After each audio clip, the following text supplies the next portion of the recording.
Good morning, beautiful. It is lovely to see you. It's great to be out here.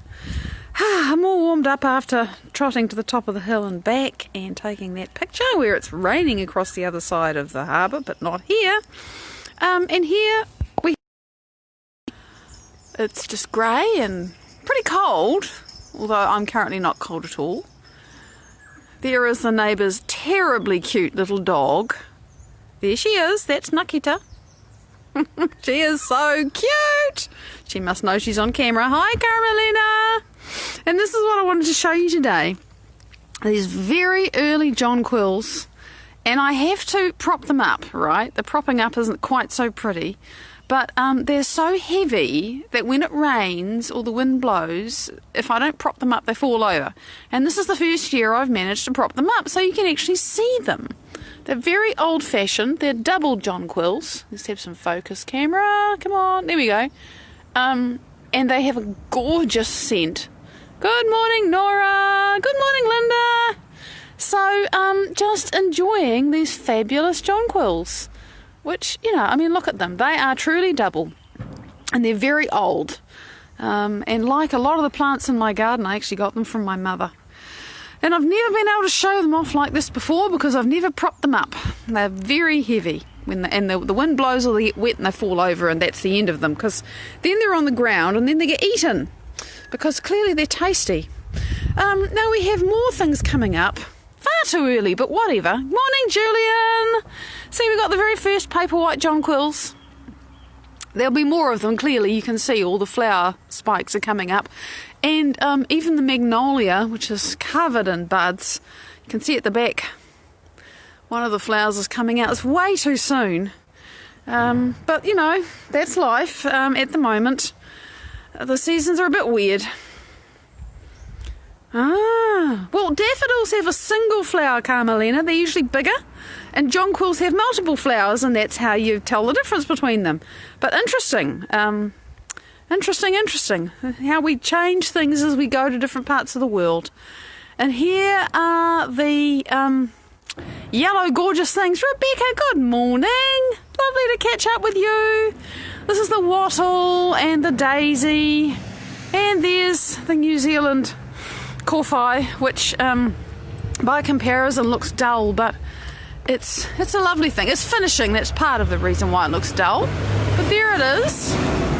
Trying to get some focus for you. The camera is always doing its best. There we go. So it's kind of a greeny yellow, and it is mostly finishing, as you can see. If I back down carefully, but it's fallen on the steps. Oh, there you go. You're supposed to learn something new every day. Make new connections in your brain. God, it's dark. Make new connections in your brain, and isn't it good you learn something new? It's like, oh, that's cool. I've got to show you this close up. See, there's the wattle flower. It is pretty glorious, and I actually really love this foliage. See, the fine toothedness. They're actually little, it's not tooths at all, they're little tiny leaf sections that come off the central thingy, stem, I don't know. I'm not a botanist. But anyway, there you are. Yes, the captain and number one are on the bridge of the Enterprise, fending off the camel invasions, which for anybody who doesn't know what the hell we're talking about when I mention camels, or when you see camels mentioned, camels are bumps in the internet. And I get very few of them because I'm here at home and the Wi-Fi is just inside the house.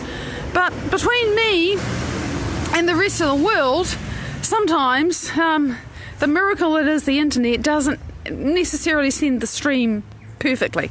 So, you know, we have invasions and swarms of camels. So today, God, it's dark, and that's because it's midwinter. You know, we've just passed the solstice.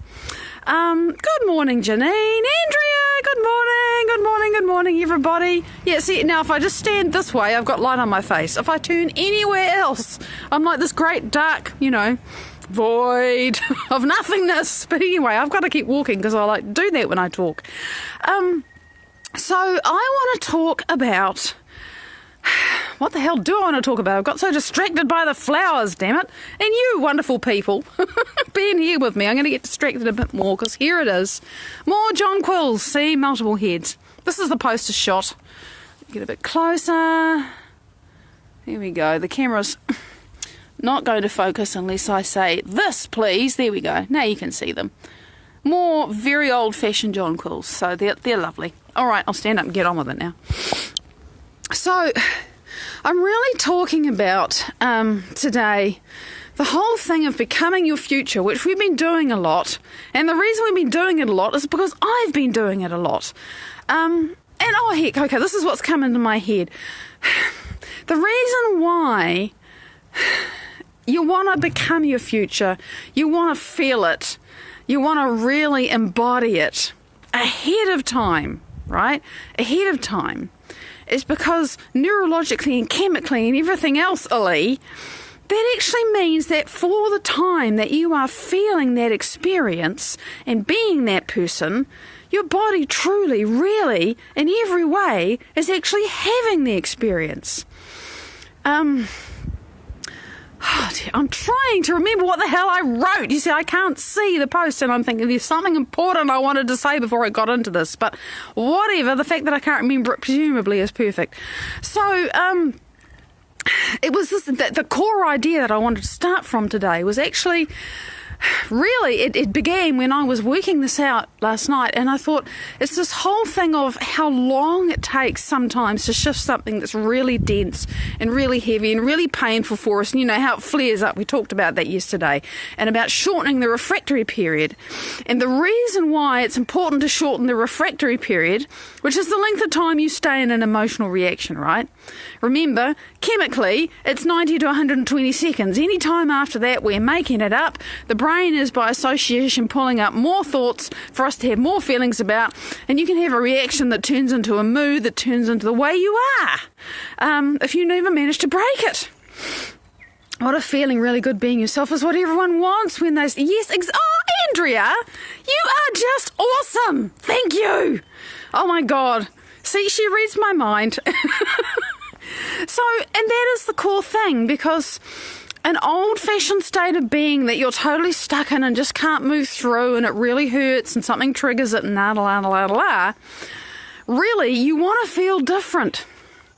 And you think that you're going to feel different if you have secure housing, if your disease is gone, if you're in a happy relationship, if you're earning enough money. You know, we all have these things. Me too, you know, when my house is repaired, I'll be happy. We all have that stuff. And we think that if I have this, then I will feel that. Then I will feel happy. Then I will feel joyful. Then I will feel abundant. Then I will feel, you know, insert X or Y. And so we put our state of being on the other side of something that might take a very, very long time to come, you know, and everybody knows that in the normal way of doing things, if you want to buy a house, you first have to run around and take a lot of time to find it, and then you have to pay it off for 25 or 30 years. I know, Carmelina, isn't that an astonishing fact? I learned that from Dr. Joe Dispenza. Honestly, read his books. They're so mind-blowingly amazing. But this is one I learned from listening to him. 90 to 120 seconds. That's it. That's as long as the chemistry lasts. After that, you're keeping it going. Period. It's like, oh, shit. You know, really, no excuses. So we think that in order to feel a good feeling as opposed to a bad feeling, we need X, Y, Z.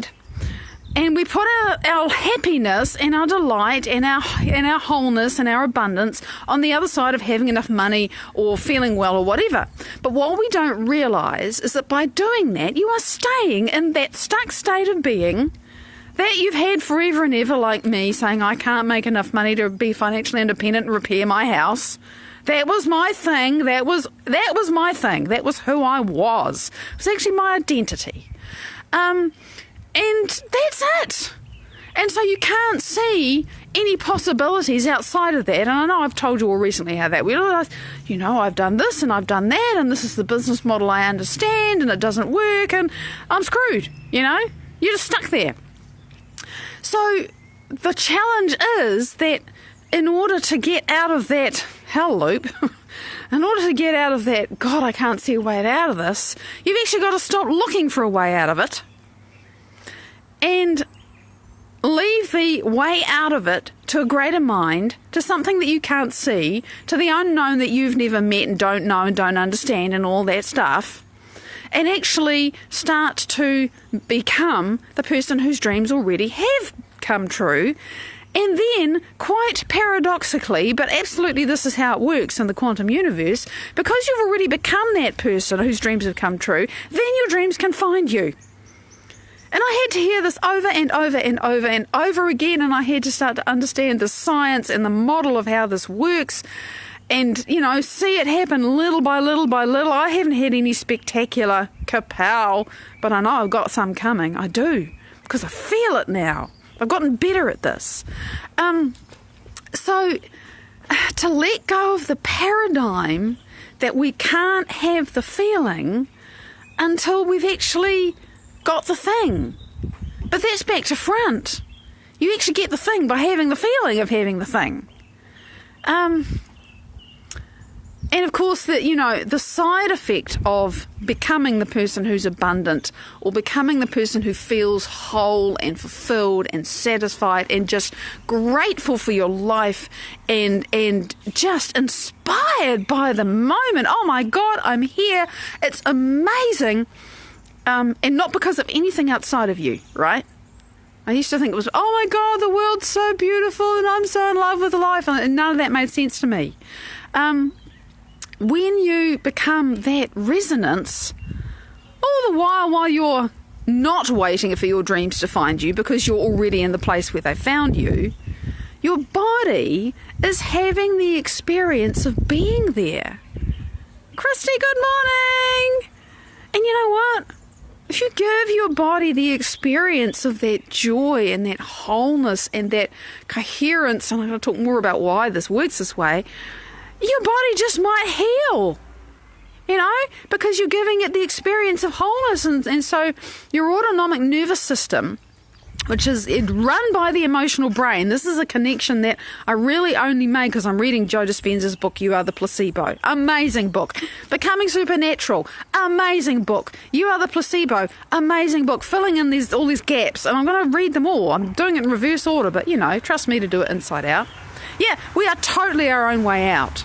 And so when you change your emotions, your emotional brain runs your autonomic nervous system. Period. I don't know why I didn't realise this. Your thinking brain doesn't. Your thinking brain, its job is to make sense between the outside world and your experience inside you. And it does that by association, right? I see the green on my roof. Let me show you my roof. See, my roof is full of spots. I think, oh, it's got measles. Immediately, I've made an association. The brain puts things together that are the same and says, oh, well, it has measles, it needs repairing. And then I think about the other things that need repairing. And I could go down that old spiral, but I'm not doing that anymore because I'm already in the place where it's all done.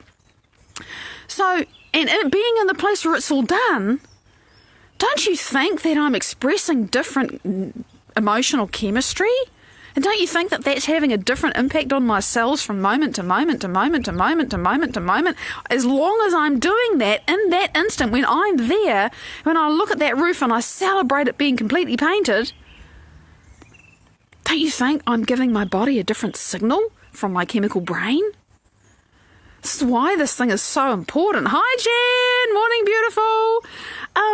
This is why it's so crazy. It's ridiculous. It's like, oh my God. Oh, and by the way, if your emotional brain, right? You've got the walnut bit that everybody sort of recognises as a brain. That's the thinking part. Inside that is this thing that's about the size of an apricot.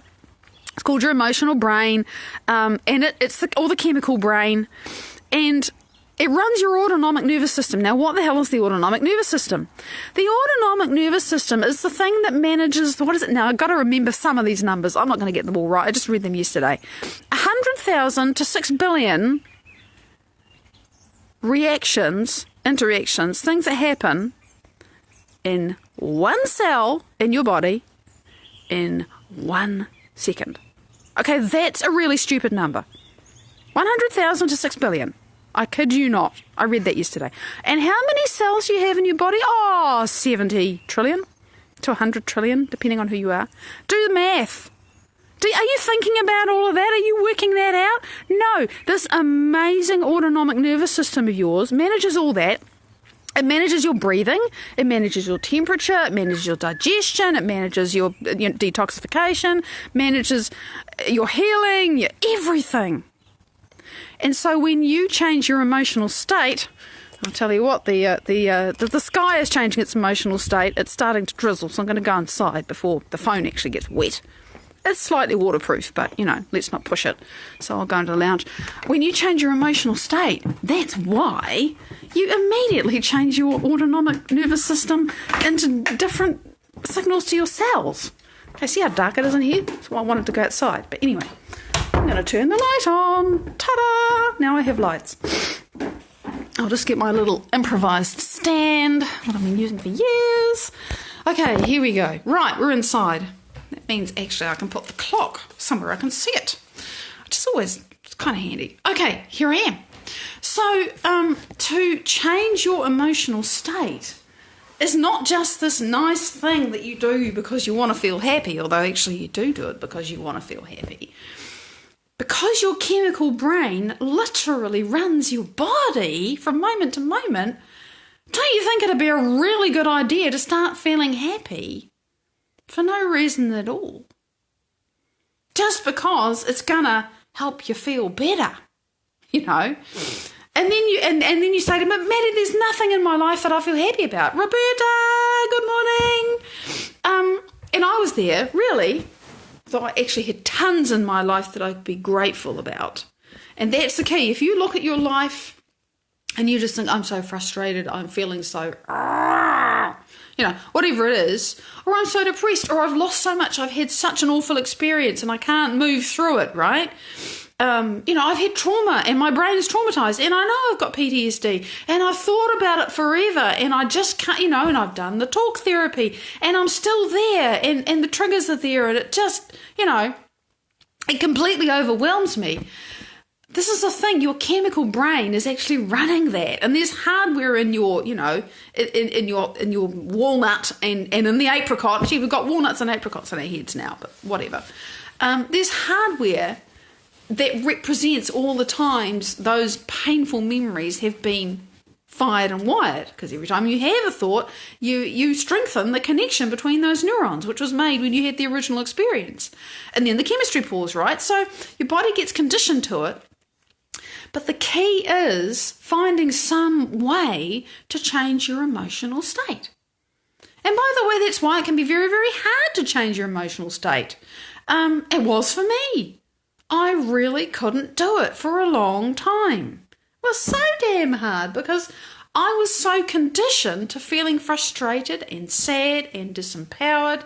And look, I was brilliant. I was talented. I had all these fantastic skills and I couldn't succeed, in a way that satisfied me. And I didn't realise how much I was wired for that and how I was conditioned for that. And it was nobody's fault. It was just how I didn't even know that I was constantly reacting to life and reaffirming myself as this frustrated, disempowered, can't make it happen person. And every time I felt like that, I was sending the same unbalanced and dysregulating and incoherent message to my body to say, you got to now be the body of all that disempowerment and frustration and sadness. And so it was. And it did. And now I am in the process of reversing that. And I'm getting tangible results. I am reversing things that do not reverse. I have the numbers. I'm still digesting what it is I've actually done. I'll tell you about it when I've properly digested it and know how to hold it. Because my logical mind is going, what? It's amazing. It's really interesting observing my thinking brain trying to deal with what I've created. And really, I have only done it because I changed my state of being, and I did it over and over and over and over, and over and over and over and over again. Which, by the way, after the first however long when it was hard, it's not hard now. I had superhighways, deeply rutted wagon tracks into misery in my brain. Now I have superhighways into joy. I have superhighways into empowerment, and I have superhighways into healing, and I go those places every day, and the highways get longer and deeper and clearer and more amazing. And so I know that my future is finding me. It's not that it's going to find me, it is finding me. And to be able to say that and actually believe it and feel it in my bones, as you see me doing, is amazing to me, because I couldn't. And I've never been able to fake anything. There is no fake it till you make it in this. You either feel it or you don't. You know, it's like having a baby. You're either pregnant or you're not. You either really embody what you want and desire before you have it, and then you don't need it, but it's going to come. You don't even go looking for it because you already got it inside you. Or you don't. As soon as you're looking for it, you don't have it. So it's a huge paradox. And there's only so much I can explain it. But when you're able to make this shift, stuff you desire is going to find you. X and Y is going to show up. And I see it over and over again in crazy, unexpected ways. It's not going to come from anything you know, right? Because everything you know didn't work. You're going to stop looking for what you know and just relax into the moment, have it now, and know it's going to find you. So that's what I wanted to say today. I look forward to seeing the beautiful comments that you've written, because I've seen some of them, but then they stop coming because Facebook says, oh, it's too busy, she doesn't want to see all that. And yeah, my crown is not entirely waterproof, Julian, so I thought I'd come inside. Thank you so much for joining, sharing, dancing, playing, being with me today. I always appreciate your presence. Big love. I'll see you tomorrow. Bye-bye.